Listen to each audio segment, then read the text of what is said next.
مطلب اب کافی پیش رفت ہوئی ہے ہمارے علاج میں اور تشخیص میں بھی. آپ نے بھی دیکھا ہوگا کہ بریسٹ کینسر اویئرنیس پہ اس دفعہ بہت اچھی کیمپین چلی اور ہر فون کے بعد 1 گھنٹی بجتی تھی کہ, تو اس سے مجھے لگا کہ اس دفعہ کافی لیڈیز کو رسپانس ہوا اور ہمارے پاس آئیں, کیونکہ ہمارے پاس ہر طرح کی خواتین آتی ہیں نا. دیکھیں ایک تو ذرا ایلیٹ کلاس ہے جو خود پڑھی لکھی اور بہت ہوتی ہیں, ایک وہ ہوتی ہیں جو گھر بھر میں مصروف ہے, نہیں ٹائم ہے اور اتنی تعلیم بھی اتنی نہیں ہے, تو پھر ان کو بھی موبائل تو آج کل آپ کو ہوتا ہے ہر ایک کے ہاتھ میں. جی بالکل. تو وہ اس سے بہت مجھے لگا کہ بڑا فرق پڑا اس دفعہ جو ہماری کیمپین ہوئی ہے. تو جو ہمارے ناظرین اس وقت دیکھ رہے ہیں, خصوصی طور پر جو خواتین یا لڑکیاں دیکھ رہی ہیں, بریسٹ کینسر کی ارلی ڈیٹیکشن پر آپ انہیں کیا ایڈوائز کریں گے؟ جی میں ان کو دیکھیں لڑکیوں کو یہ ایڈوائز کروں گی کہ ایوری ٹائم ان کا ہر دفعہ جب ان کے ماہواری ختم ہوتی ہے تو وہ ضرور اگلے دن یا اس سے 1-2 دن کے اندر ہی اپنے بریسٹ کو خود ایگزامن کریں, یعنی خود معائنہ کریں. اس کو ہم کہتے ہیں بریسٹ سیلف ایگزامنیشن. اس کا صرف فائدہ یہ کہ ان کو پتہ چل جائے گا کہ ان کے لیے نارمل جو ہے وہ کیا ہے, اور وہ ایب نارمل کو فوراً ڈیٹیکٹ کر سکتی ہیں. ٹھیک ہے, اس میں یہ ہوگا کہ دیکھیں اگر کوئی گلٹی ہے یا ان کو خود لگے دیکھنے میں کہ ہمارا نپل اوپر نیچے ہو رہا ہے, یا پھر انہیں لگے کہ کوئی کھال اندر جا رہی ہے, ڈمپلنگ ہو رہی ہے, اسی طرح بغل میں کوئی اگر گلٹی آ جائے, کوئی نپل ڈسچارج ہو, تو یہ چیزیں ان کو فوراً پک کر لیں گی. اور اسی طرح جو جتنی عورتیں جن کو پیریڈز ہو رہے ہیں ان سب کو یہ بریسٹ سیلف ایگزامینیشن صرف مدد اس لیے دیتی ہے کیونکہ آپ کو پتہ چل جاتا ہے آپ کے لیے نارمل کیا ہے. ورنہ تو تھوڑی پریشانی بھی ہوتی ہے, کبھی کبھی بھاگے بھاگے ڈاکٹر کے پاس جاتے ہیں اور کچھ نہیں ہوتا, لیکن ہمیں پریشان ہونا بہتر ہے بنسبت بات کی پریشانی. اور یہ تو بالکل فری ہے, آپ گھر پہ خود چیک کر سکتے ہیں. اگر آپ کو کوئی چیز ان یوزل غیر معمولی نظر آئے تو آپ فوراً ڈاکٹر سے رجوع کریں تاکہ جلدی اس کو پک کیا جائے. اور آپ نے جیسا فرمایا کہ اتنا سا اگر ٹیومر ہے تو اس کو تو جسٹ ریموو کرنا ہے, نہ ہو سکتا ہے کیمو تھراپی کی ضرورت پڑے, نہ ہی ہو سکتا ہے شعاعیں دینے کی ضرورت پڑے. اگر ویسے جو یہ میں آپ کو کلیئر کر دوں کہ جو بریسٹ ٹیومر اگر سے ریموو کیا جائے تو یوزلی اس کے ساتھ بریسٹ جو باقی بریسٹ ہوتا ہے اس کو ضرور ریڈیو تھراپی دیتے ہیں.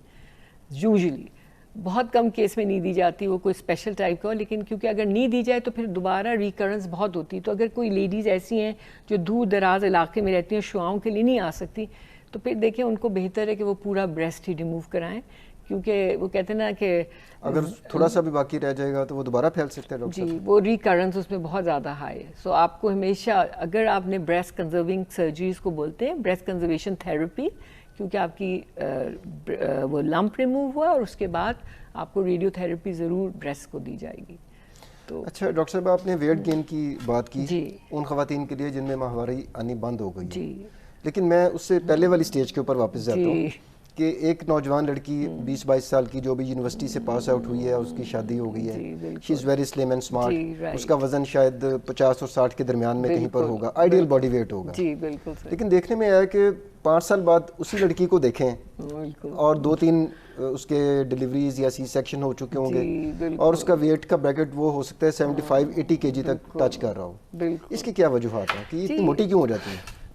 بالکل آپ سے کیا اس کی دیکھیں سب سے بڑی تو وجہ یہ ہے میرے خیال میں کہ اپنے اویئرنیس نہیں ہے کہ بھئی ہمارا اگر وزن بڑھے گا تو کیا کچھ ہو سکتا ہے. اور دیکھیں ایک دفعہ آپ 35 سال ٹچ کر لیں تو آپ کا اینی وے میٹابولک ریٹ کم ہو جاتا ہے, تو آپ کو تو اس سے پہلے اس وقت تو اور مزید مشکل ہو جائے گا جو آپ نے اتنا وزن چڑھایا ہے. وہی جو ہمارے دیسی کھانے کبھی کبھار پریگننسی کے مطلب بچے کی پیدائش کے فوراً بعد جو شروع ہوتے ہیں اور کچھ زیادہ ہی شروع ہو جاتے ہیں, اور بہت سارے لوگ دیکھیں آج کل جو ہم ایون سرجری کے بعد مریض کو کہتے ہیں اٹھو اور چلو پھرو, تو آپ کو اس وقت تو ہمارے جو ماڈرن سائنس میں کوئی کانسیپٹ ہی نہیں ہے کہ بستر پہ بیٹھنے کا.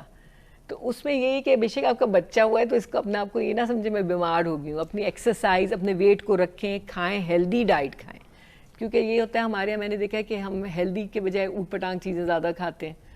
اصل میں ڈاکٹر صاحبہ ہمارے جو خصوصاً جو دیہات ہیں وہاں پر تاثر یہ پایا جاتا ہے لوگوں میں, بڑے بوڑھوں میں, کہ جی پریگننسی کے دوران زیادہ سے زیادہ دیسی گھی اس طرح کی بڑی ثقیل قسم کی خوراک کھلائی جائے, اور خاتون کا موٹا ہونا جو ہوتا ہے وہ خوشحالی کی علامت کنسیڈر کیا جاتا ہے. تو یہ بھی لوگوں کو اب کریکٹ کرنے کی ضرورت ہے اس نظریے کو کہ آپ کا جسم وزن زیادہ ہونا جو ہے وہ صحت کی نشانی نہیں ہوتی. آپ کا نارمل وزن اور آپ فٹ ہوں, آپ کتنے فٹ ہیں, دیٹ از دا کرائٹیریا کہ جس کے اوپر آپ کی صحت کو جانا جاتا ہے. ابھی بلکہ ڈاکٹر صاحب جیسے آپ نے کہا وزن گین ہونے کا, اس میں مجھے ایک دم سے یہ خیال ہے کہ جو ہماری سرجیکل پرابلم میں ایک ہرنیا ہے, جو ناف کا ہرنیا اسپیشلی, وہ اسی لیے عورتوں میں ہی اس لیے اتنا کامن ہوتا ہے کہ ایک تو وہ بار بار پریگننٹ جلدی ہوتی ہیں تو ان کے مسلز ویک ہو جاتے ہیں, اور اس کے بعد وزن کم نہیں ہو پاتا, تو دیکھیں ہرنیا پھر اٹ سیلف جب اس میں سے آنت اگر باہر آ جائے تو وہ تو ایک میجر سرجری بن جاتی ہے. تو مطلب اس کے لیے بھی ضروری ہے کہ آپ جیسے آپ نے کہا کہ وزن عورتیں اپنا وزن کے اوپر دھیان رکھیں. اور بے شک جیسا گھر میں جیسے آپ سے بات ہو رہی تھی کہ دیکھیں ہم لوگ جم جاتے ہیں لیکن جو عورتیں جم نہیں جا سکتی تو جم میں کیا اس میں بھی تو ایک 4 فٹ کا ٹریڈ مل پہ ہی لوگ چہل قدمی کر رہے ہوتے ہیں. تو اپنے گھر میں لان نہیں ہے تو آپ بھی کرنی ہے اور آپ نے جم میں پیسے بھی دینے ہیں تو وہی آپ گھر پہ کر سکتے ہیں. کریں مطلب آپ کو صرف یہ کہ ارادہ کرنا پڑے گا. باقی کہتے نا یہ پہلا قدم اٹھاؤ تو منزل تو آئی جاتی ہے. تو اس میں آپ کو اور ویٹ لاس میں میرا خیال میں تھوڑا سا سلو اینڈ اسٹڈی رہنا چاہیے انسان کو. جیسے آپ نے سنا ہوگا بہت سارے لوگ بڑی ڈائٹ کرتے ہیں, کریش ڈائٹ کی, کچھ وزن کم ہوا پھر ختم. تو ایسا نہیں ہو سکتا. آپ نے اپنا لائف سٹائل جو ہے اس کو ہیلدی رکھنا ہے. اور یہ جو لڑکیاں ہیں اسپیشلی جب یہ پریگننٹ ہوتی ہیں ہمارے پاس بہت ساری دفعہ اس لیے آتی ہیں کیونکہ یہ جو میں نے آپ سے ابھی ذکر کیا تھا کہ بواسیر یا فشر کے ساتھ, کیونکہ قبض کافی پریگننسی میں ایک کامن سمٹم ہے. اور وہ ہوتا ہے اسی لیے کہ وہ ڈائٹ میں وہ نہیں ہے, فائبر نہیں ہے, پانی نہیں ہے, جو بیسک چیزیں اسپغول نہیں. مطلب ہم نے کانسٹیپیشن سے بچنا ہے, قبض سے بچنا ہے. تو شروع سے اگر آپ اپنی اس طرح رکھیں گی تو بعد کی مشکلات سے آپ بچ جائیں گے. تو یہ ہے. تو ڈاکٹر صاحب اب اس گفتگو سے جو اس میں نتیجہ میں اخذ کر رہا ہوں وہ یہ ہے کہ ریپیٹڈ پریگننسیز یعنی کہ ہر سال اگر خاتون پریگننٹ ہو رہی ہے اس سے اس کے مسلز ویک ہو جائیں گے. بالکل صحیح. اور ہر سال اگر وہ پریگننٹ ہو رہی ہے تو ظاہری بات ہے اس کا وزن بھی ہر سال بڑھے گا اور وہ دوبارہ بیک ٹو نارمل ہوتا نہیں ہے تو اگلی پریگننسی آ جاتی ہے. بالکل صحیح. تو اس میں پھر اسٹریٹجی یہ نہیں ہونی چاہیے کہ پراپر اس میں وقفہ ہونا چاہیے. بالکل بالکل آپ نے بالکل آئیڈیلی کتنا ہونا چاہیے؟ دیکھیں آئیڈیلی جیسا ہمارے قرآن شریف میں بھی 2 سے 3 سال تو ہونا ہی چاہیے. کیونکہ اس میں ایک عورت کے لیے بھی دیکھیں بچے کو آپ جب آپ اپنے لیے ٹائم ہوگا تو ہی تو آپ بچوں کی بھی اچھی پرورش ہو سکے گی. ورنہ یہ نہ ہو کہ بچے بھی بیچارے نگلیکٹ ہوں, آپ بھی اوپر نیچے پریشان ہوں. کیونکہ ماں کا تو ماں کی جو تربیت ہے وہی تو کہتے ہیں نا اصل تربیت ہے, گھر سے ہوتی ہے وہ. اس کا مطلب پیدائش میں وقفہ بہت ضروری ہے اور پریگننسی ہونے کے بعد دوبارہ نارمل ویٹ کرنا وہ بہت زیادہ امپورٹنٹ ہے. بجائے اس کے کہ آپ بہت زیادہ اس وقت بھی کھانا پینا دیتے رہیں کیونکہ اس وقت تو پریگننسی کے دوران تو بچے کی نیوٹریشن نیڈز ہوتی ہیں نا جس کی وجہ سے انرجی زیادہ چاہیے ہوتی ہے.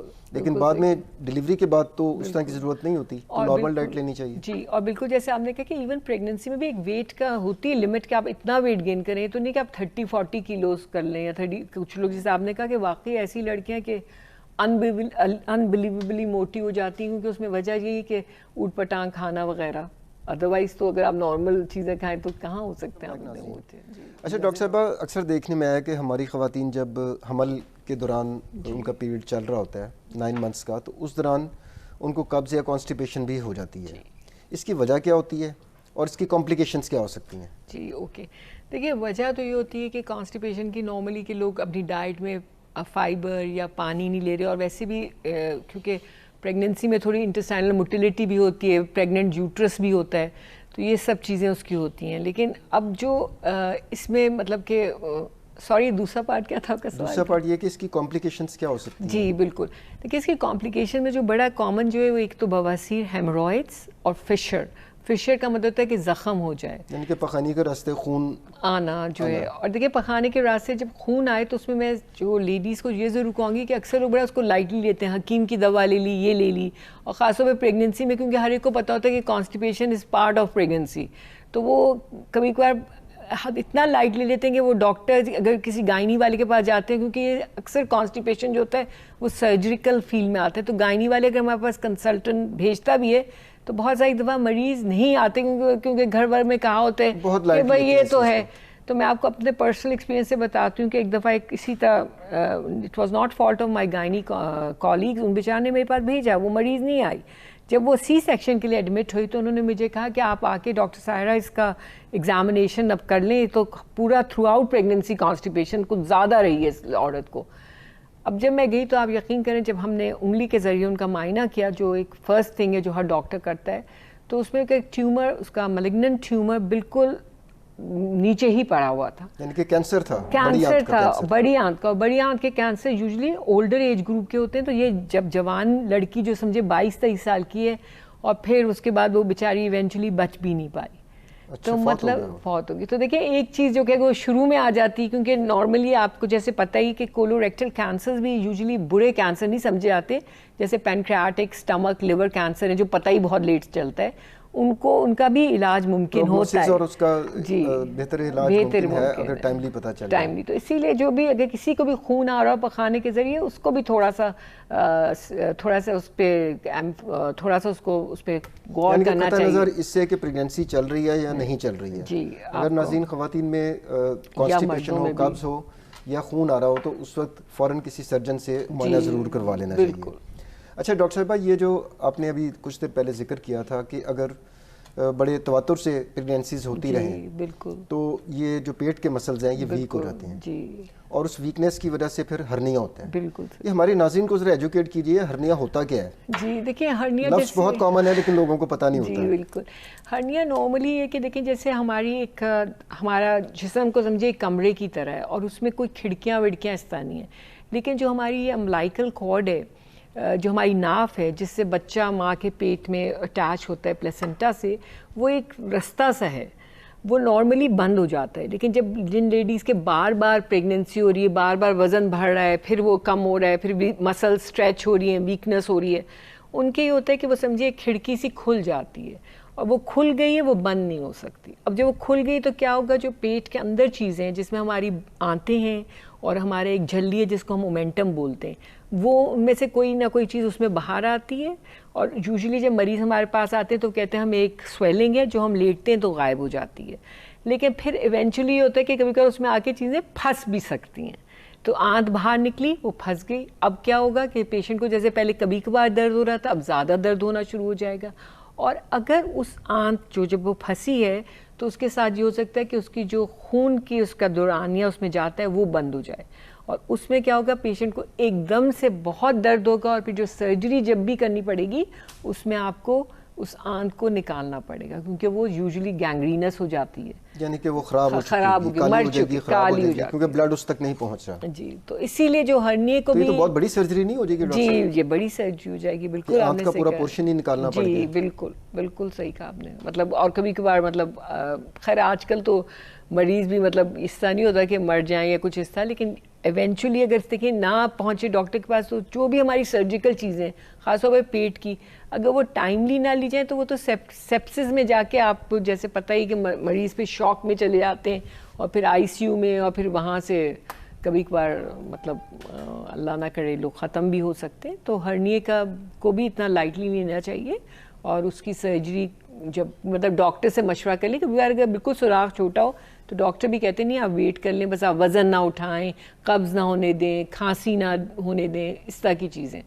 تو اچھا ڈاکٹر صاحبہ, دیکھنے میں آیا کہ جن خواتین میں سرجریز ہوئی ہوتی ہیں, سی سیکشن ہوا ہوتا ہے اور آپ کو کسی دوسرے مقصد کے لیے سرجری کرنے کی ضرورت پڑ جائے, تو اندر جب آپ دیکھتی ہوں گی تو وہاں پر جو اس کے اندرونی اعضاء کئی دفعہ چپک جاتے ہیں, ایڈہینس بن جاتے ہیں. بالکل صحیح کہہ رہے ہیں. وہ کتنی کامن کمپلیکیشن ہے, اور اس کا بھی تدارک ممکن ہے اگر ہم سرجری جس وقت کر رہے ہیں تو اس سے ہم کچھ پریونٹ کر سکتے ہیں اس کو ویسے یہ ہوتا ہے ٹیکنیکلی اگر فرض کریں کہ جو اچھے سرجنز ہیں ان کے ظاہر ٹیکنیکل ایڈیشنز وغیرہ بننے کے چانسز کم ہوتے ہیں. یوزلی لوگ لائٹلی جاتے ہیں, مطلب وتھ جینٹل ہینڈز جاتے ہیں. اگر آپ رف سرجنز ہو تو آپ کے زیادہ چانسز ہوتے ہیں کرنے کے, لیکن مطلب اس میں کوئی یہ کہہ نہیں سکتا کہ کب ہوگی کب نہیں ہوگی. لیکن ظاہر ہے وہی بات ہے جیسے آپ نے کہا کمپلیکیٹڈ جو چیزیں ہو جائیں, جب بار بار جن کے سی سیکشنز ہوتے ہیں تو ان کے اتنے وہ فرائبل ہو جاتے ہیں, اتنی ایڈیشنز بن جاتی ہیں کہ ان میں کبھی کبھار آپ کو یوٹرس بھی نکالنا پڑ جاتا ہے کیونکہ اتنی بلیڈنگ ہو رہی ہے. وہ جو بلیڈر ہمارا ہے مثانہ وہ یوٹرس کے ساتھ چپک جاتا ہے تو اس کی انجری ہو جاتی ہے.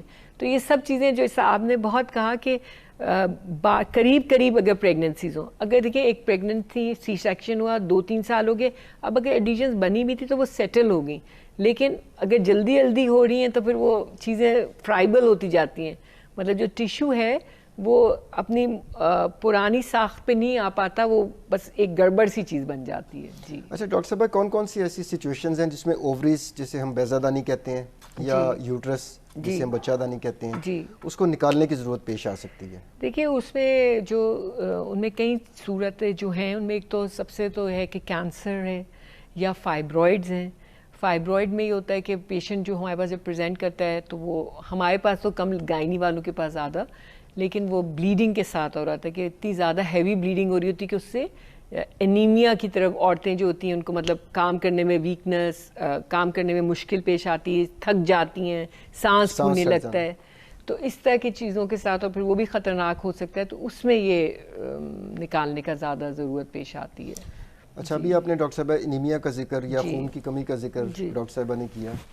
تو ہمارے خواتین جب پریگننٹ ہوتی ہیں اس دوران وہ سپلیمنٹس بھی لے رہی ہوتی ہیں، لیکن اس کے باوجود دیکھنے میں آیا کہ کافی زیادہ انیمیا کے کیسز یہاں پر دیکھنے میں آئے. بالکل آپ نے صحیح تو اس بارے میں آپ کیا خواتین کو کیا ایڈوائس کریں گی؟ جی میں تو یہی ایڈوائس کروں گی، کمی کو کس طرح وہ کنٹرول کر سکتی ہیں؟ خون کی کمی کو اس طرح کر سکتی ہے کہ اپنی غذا میں گوشت اور یہ چیزیں بھی رکھیں، چکن، اور ایون جو ہمارے نان پروٹین سورسز ہیں، جس طرح پھل ہو گئے، جو بھی آپ کے وائٹامن سی تو خیر وہ دوسری چیز میں آ جاتی ہے، لیکن پھر بھی مطلب اپنی غذا کے اوپر توجہ دیجیے.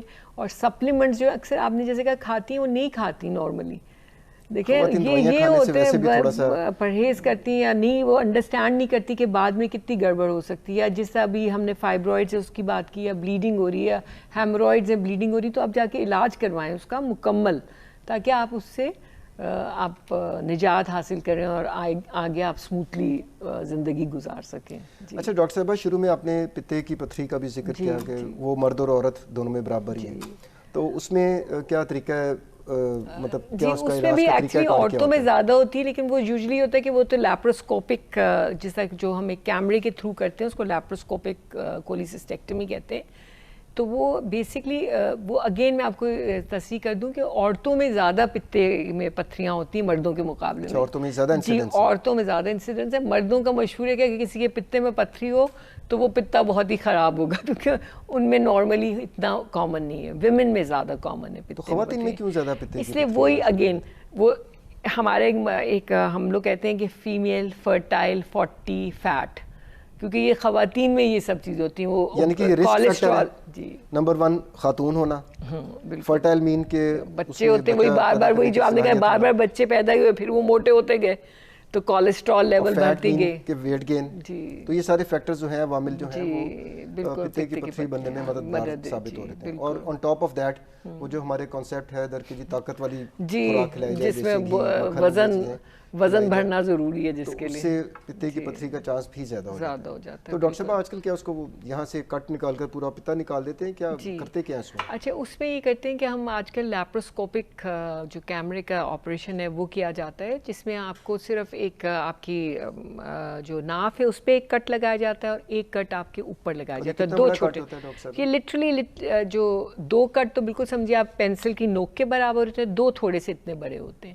اور ان کا جو بیوٹی یہ ہے کہ پیشنٹ اسی رات شام کو آرام سے بیٹھا ہوتا ہے، چل پھر رہا ہوتا ہے. یعنی کہ جس دن آپریشن ہوا شام کو بالکل نارمل ہو بالکل. بلکہ بہت سارے سینٹرز میں تو کہتے ہیں شام کو آپ گھر بھیج دیں، صبح آپریشن کریں گھر بھیج دیں. یہ ڈے کیئر انٹرنیشنل تو جی یہ ڈے کیئر سرجری کی طرف ہی ہے یہ کولیسسٹیکٹمی. اس میں ریکوری بھی بڑی فاسٹ ہوتی ہے. ریکوری فاسٹ ہوتی ہے. وہ جو ہمارے انسیجن ریلیٹڈ کمپلیکیشن بھی ہوتی ہیں، مطلب جو چیرے کی وجہ سے جیسے پھر وہ ہرنیا بن سکتا ہے یا زخم میں انفیکشن ہو سکتے ہیں، تو اس میں یہ چیزیں کم ہوتی ہیں اور مریض ماشاءاللہ اپنے گھر واپس جلدی جا سکتا ہے، کام پہ جلدی جا سکتا ہے. تو اس کے سارے یہ پازیٹیو فیکٹرز ہیں. اچھا ڈاکٹر صاحبہ، بینگ اے سرجن آپ ایگری کریں گی کہ ویسے تو ہماری سوسائٹی میں جو ہماری خواتین کا لباس ہوتا ہے اس میں یہ پیٹ والا ایریا ایکسپوز نہیں ہو رہا ہوتا کمپیئر ٹو ویسٹرن سوسائٹیز، وہاں پر تو بہت کامن یہ چیزیں نظر آ رہی ہوتی ہیں.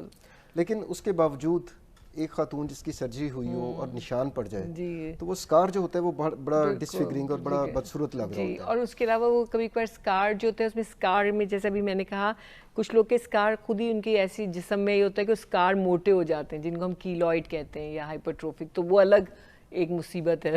تو آپریشن کرتے وقت ڈاکٹر صاحبہ کوئی اس طرح کی احتیاطی تدابیر اختیار کی جا سکتی ہیں کہ کم سے کم نشان پڑے؟ جی بالکل.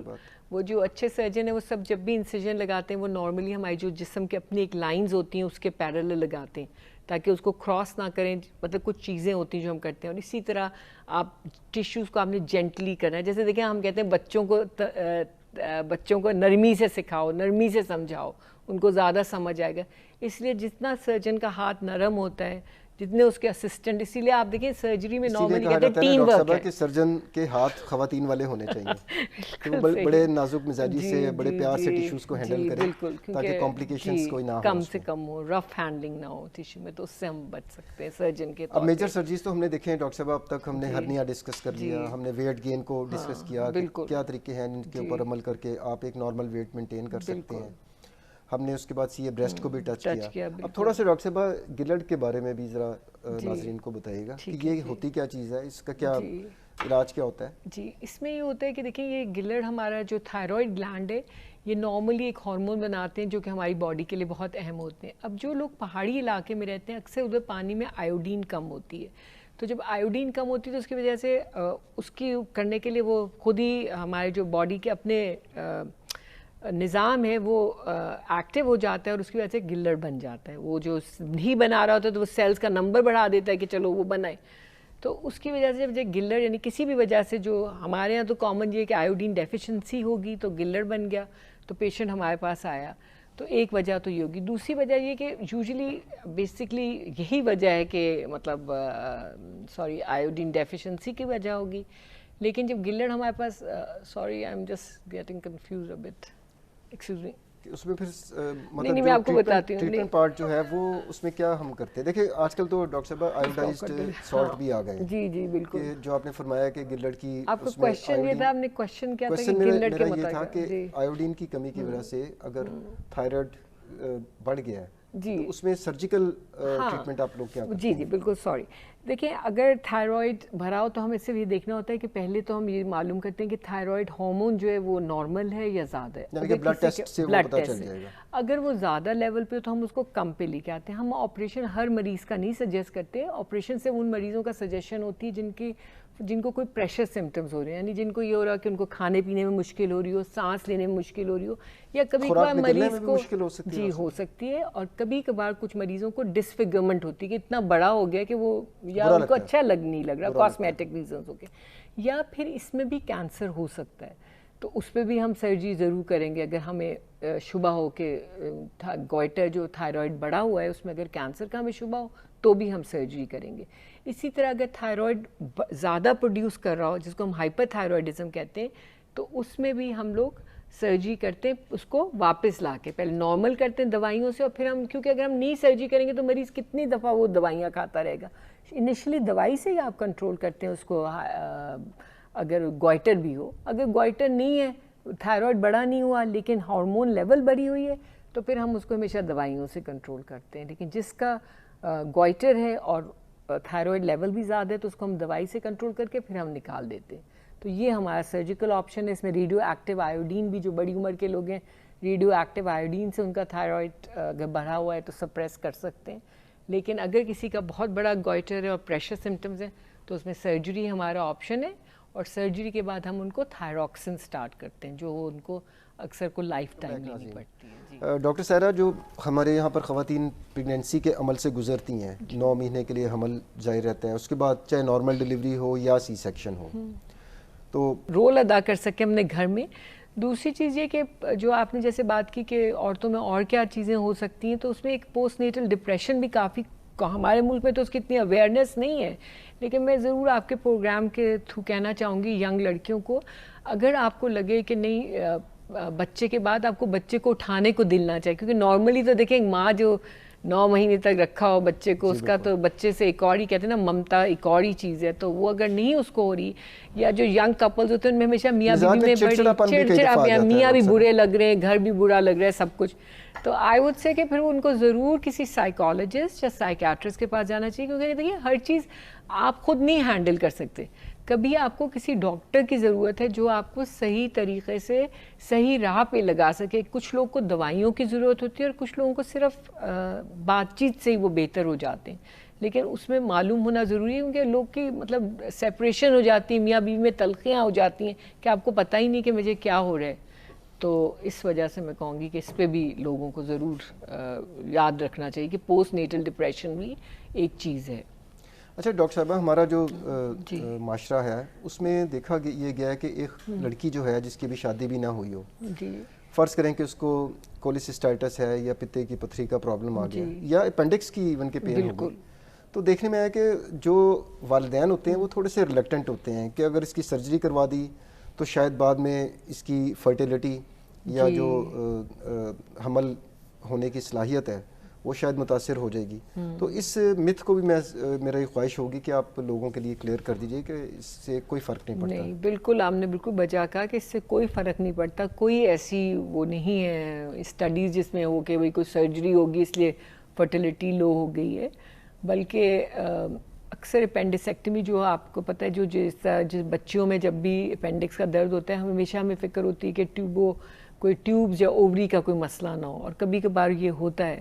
تو اگر وہ جب ماں باپ آ جائیں, اور آج کل لیپروسکوپک سب ہوتی ہے, تو اگر اپینڈکس نارمل ہے تو وہ بس جو اووری میں اگر سسٹ ہے تو بنسبت کہ وہ جو اوویرین سسٹ جو ہے وہ اگر مڑ جائے تو وہ اووری کی بھی بلڈ سپلائی کو بند کر کے اووری بھی ختم ہو سکتی ہے, اور اس نتیجے میں فرٹیلیٹی متاثر ہو سکتی ہے. تو اسی لیے جب لڑکیوں کے معاملے میں جب بھی کسی لڑکی کو نیچے کی طرف جو ہمارے ہپ بون کے پاس درد ہو تو اس کو بڑا سیریسلی لینا چاہیے, اور اس کو جلدی اس کا ڈاکٹر کے پاس جانا چاہیے تاکہ جلدی انویسٹیگیٹ ہو. کیونکہ اگر دیکھیں سسٹ ہے تو اس کو تو رپچر کر دیتے ہیں یا نکال لیتے ہیں, اس کی میڈیکل چیزیں جن سے آپ ٹریٹ کر سکتے ہیں. لیکن اگر اس سے ٹوسٹ ہو جائے, رپچر ہو جائے اور اووری کو متاثر کر دے تو پھر اس میں فرٹیلیٹی 100%. اچھا ڈاکٹر صاحب, اپینڈیسائٹس اور کولیسسٹائٹس کافی زیادہ کامن ہے. میں چاہوں گا کہ آپ کچھ خاص علامات ہماری عوام کو بتائیں کہ جو اگر ان کو نظر آئیں تو فوراً ان کو کسی سرجن سے رجوع کرنا چاہیے. بالکل صحیح. اپینڈکس کی جو تکلیف ہوتی ہے اس کی کیا خاص نشانیاں ہوتی ہیں, اور کولیسسٹائٹس یا پتے کی جو پتھری ہے اس میں کیا علامات ہوتی ہیں؟ دیکھیں اپینڈیسائٹس میں نارملی یہ ہوتا ہے کہ جس بھی پیشنٹ کو ہو, لڑکی ہو یا لڑکا ہو, اس کو اکثر درد ہوتا ہے, اور شروع میں یہ درد اکثر پیٹ کے جو ناف کے ارد گرد ہوتا ہے. پھر تھوڑی دیر بعد یہ ناف کے بجائے یہ رائٹ سائڈ پہ لوور ایبڈمن میں, اور یہ دوائی وغیرہ کھانے سے ٹھیک نہیں ہوتا جو یوزلی دوائیوں سے جو اپینڈیسائٹس کی پوری فارم میں جاتا ہے وہ یوزلی دوائی سے وقتی اگر تھوڑا سا بھی آرام آ جائے لیکن کنٹینیوس ہی ہوتا ہے. ٹھیک ہے, اور پھر اس کے ساتھ 100% یہ ہوتا ہے کہ یوزلی لوگوں کو متلی سی محسوس ہوتی ہے, الٹیاں شروع ہو جاتی ہیں. ٹھیک ہے, اگر کسی کو متلی الٹی نہیں ہے تو ہو سکتا ہے اس کو نہ ہو. یوزلی یہ ہوتا ہے متلی الٹی ہو جاتی ہے, پھر چلنے پھرنے میں بھی درد ہوتا ہے, کھانسیں تو بھی درد ہوتا ہے, اور پھر جب آپ کو دبائے گا اس طرف تو بہت زیادہ درد ہوتا ہے, پھر بخار بھی ہو سکتا ہے اس میں. تو اس طرح کی جب بھی کسی کو علامت ہو, کیونکہ اکثر اس کو آپ کنفیوز کرتے ہیں پیٹ خراب ہونے سے, جسے ہم گیسٹرونٹرائٹس کہتے ہیں. تو لیکن اس اپینڈیسائٹس کو اگر وقت پہ بر وقت نہ کیا جائے تو آپ کو پتہ ہے اپینڈکس پھٹ سکتی ہے, اور اس صورتحال میں ایک انفیکشن جو نیچے کی طرف ایک طرف کونے میں ہے وہ پورے جسم میں پھیل سکتا ہے. تو اسی لیے اس کے لیے بھی ہمیں بر وقت جانا چاہیے. اور جو یہ کولیسسٹائٹس آپ نے بات کی یا پتے کی پتھری کی, اس میں لوگوں کو میں نے دیکھا ہے کبھی کبھار سال وہ یہ معدے کی دوائیاں کھاتے رہتے ہیں, کیونکہ ان کو جو جاتے ہیں معدے میں جلن یا ان کو لگتا ہے ہمارا ہاضمہ درست نہیں ہے. تو اس میں اگر آپ الٹرا ساؤنڈ کرا لیں کو دور کرنے والی دوائیاں کھانا شروع کر دیتے ہیں. اور کافی دفعہ یہ ہوا ہے کہ ان کو ایکچولی پتے میں پتھریاں ہوتی ہیں, اور وہ اچھا کولیسسٹائٹس کی صورت میں پتے جو رائٹ سائڈ پہ جو ہماری ربز ہیں یعنی ہماری پسلیوں کے نیچے جی دائیں طرف بڑا شدید درد, اگر کولیسسٹائٹس ہو جائے جو ایکیوٹ فارم میں ہو تو بڑا شدید درد شروع ہو جائے گا, اور اسی طرح مریض کو الٹیاں بھی ہو سکتی ہیں, اور درد کسی چیز سے کم نہیں ہوگا. ورنہ نارملی جن لوگوں کو پتے میں پتھری ہوتی ہے ان کا نارمل کورس یہ آتا ہے کہ ان کو درد ہوتا ہے, وہ تھوڑی دیر بعد maybe half an hour minutes کے بعد سیٹل ہو جاتا ہے, پھر ہو سکتا ہے 1-2 ہفتے بعد دوبارہ ہو جائے. لیکن جب یہ کولیسسٹائٹس یا ایکیوٹ کولیسسٹائٹس بن جاتا ہے تو یہ درد سیٹل نہیں ہوتا. اس میں بھی پھر الٹیاں شروع ہو جائیں گی, اور مریض کا کھانے پینے کو دل نہیں چاہے گا, بھاری دل ہو جائے گا. تو اس صورت میں بھی آپ کو ڈاکٹر کے پاس جانا ضروری ہے, کیونکہ پھر ہم ان کو آئی وی اینٹی بایوٹکس لگاتے ہیں, یا ان کو کچھ صورتوں میں ہم سرجری کی طرف جاتے ہیں, تو ان کو بھی فوراً دیکھنا ہوتا ہے ان دونوں چیزوں کو.